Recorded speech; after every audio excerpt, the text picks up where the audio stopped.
Today's talk will be entitled Mind over Body. Please welcome him with salawat ala Muhammad wa ala Muhammad.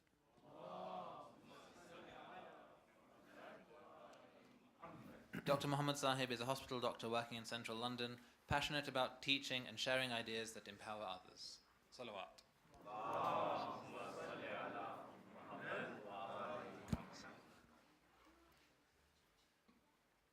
So for thousands of years, medical science has been on the pursuit to find out what the physical signs and symptoms mean in patients. And yet, throughout time, a lot of the symptoms we can't explain physically. And during the history of medicine, you'll see we've given this a lot of names, usually crude names, offensive names, usually incorrect names. You might have heard of hysteria, where all women who had a problem like this were named hysteria and that's where we got the organ where they removed their organ, the uterus, from. Again and again, we've made mistakes with time. So what's going on? Given that it's the end of Mental Health Awareness Week this week, and we've had a very good awareness amongst our community, which is growing, I want to address this topic today. So our brain has been under the scientific spotlight again and again, and I'm proud to say at the moment, I think I'd like to present you what is now the combination of the physics, mathematics, including computational and statistics, as well as biology, for a unified theory of how the brain works that comes to make us understand the problem that I talked to you about to start with. It's called the free energy principle. So very quickly, I'm not going to talk about this because I'm not a physicist. Entropy is a bad thing for us. Entropy is the second law of thermodynamics, and it's where everything disintegrates with time. Okay? It's our enemy.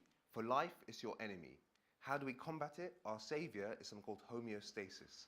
That's basically the procedure in which the internal you remains you and stops it from becoming everything else. Okay? So if you drop a drop of ink in water, it disperses. That's entropy. We don't want to disperse. Okay? So, given life, growth, development, all relies on the fight against entropy, how does our internal person, you, everyone inside you now, your mind thinking, how do you battle the external world? How do you communicate with that world? So, the communication is very interesting, and this is what I'm going to present to you today. I'm going to propose that you all communicate with the world with a hallucination. You're all currently hallucinating me. So your brain hallucinates the world, then your eyes come in second, and they check, is my hallucination correct? Now, I'm being a bit facetious. Really, the word is probably prediction. Your brain will make a prediction before it sees what it sees, and then you'll see it, and then there'll be a prediction error, and that difference between what you predicted and what you see, if it's not very good, your brain doesn't like it. It will try and move, so you'll use action to see, wait a minute, is that a real person or is it a hologram? And also, you'll maybe rub your eyes. You'll do something about your sensory inputs that communicates with the world to work out whether you can see me or not. The second thing that can happen is that you can predict that you've seen me, then you see me, and your brain says, I've got it. And then you lock it in. And that system gets locked in, and that's what we call inference. Okay? That's just how we infer the world. So what if inference goes wrong? i.e., what if you predict, you have a test where you try to test the world with your senses, and then you go, I've got it right. And then you lock it in, but actually it was wrong. Your prediction error was wrong.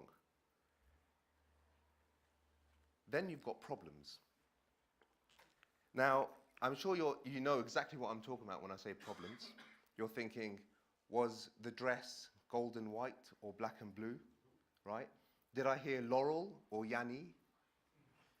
It's unfortunately none of those problems, even though they broke the internet. The problems I face as a neurologist are people who can't walk because of problems with inference, people who can't talk, can't see, people who feel pain, people who feel fatigued, and people who can't function. Okay? That's the seriousness of it. How common is this? That we don't find any physical symptoms in these patients? Common. In fact, it's the second most common problem in neurology that we see. Second most common problem. Not Alzheimer's, not migraines. It's the second most common problem. 16% of all our patients. And we call this functional neurology disorder. Function because it's a function-based problem of inference. So I usually explain to patients I see, it's not a hardware problem, it's a software problem. Your software between prediction, your hallucination, and your testing, somewhere in your whole life, you locked one in that was wrong, and now it's affecting you today. Obviously, for patients, this is incredibly difficult. It's disabling. They stop working for years, sometimes for life. And you can imagine, years ago, they were being imprisoned for this. They were being burned for this because they were making things up that didn't make sense. And we commonly see it, people who, at one point in their life, they say, I can't walk. And there's no physical signs of it. We've all probably met or know someone who's had a functional problem. So now, because of this free energy principle, using a Bayesian model to understand the way we function, our brain functions, we're starting to not only understand it, but we're starting to be able to decide where we can actually target this and improve it. There are two areas where you can help someone who's got a functional neurological problem based on the same model. One is about targeting their hallucinations, i.e. their predictive side, and the other side is an attention problem. I'm just going to talk briefly about the belief side, the prediction side. So the key element to someone who's got a functional problem is that their predictive side, so they believe that they're seeing something, or they're hearing something, or they can't move their arm, all of that belief is one of their strongest, powerful elements in all of us. And once they've locked it in, you can keep telling them, I think you can move your arm. The scan shows you can move your arm. They can't do it. Education is the key here. The key is to show them that it's a predictive problem. It's a hallucinatory problem. Okay? That they're not hallucinating well enough. We're all hallucinating very well, and that's how we function in our world, and they're not hallucinating well enough. I'll briefly touch on where these problems are misdiagnosed in the community. If you type in the internet right now, chronic Lyme disease. Chronic Lyme disease has become a world epidemic of fake news, okay? And number of patients are diagnosing themselves with this because they can't explain the symptoms they have, and they don't understand that there is a clear diagnosis of functional neurology, and they're giving them other labels. And we're seeing this in various other things. Sometimes it's I've got a tumor, you haven't found it yet, to the doctor. Sometimes it's that we just tell someone it's in your head, and then it doesn't help them, because that doesn't tell you anything.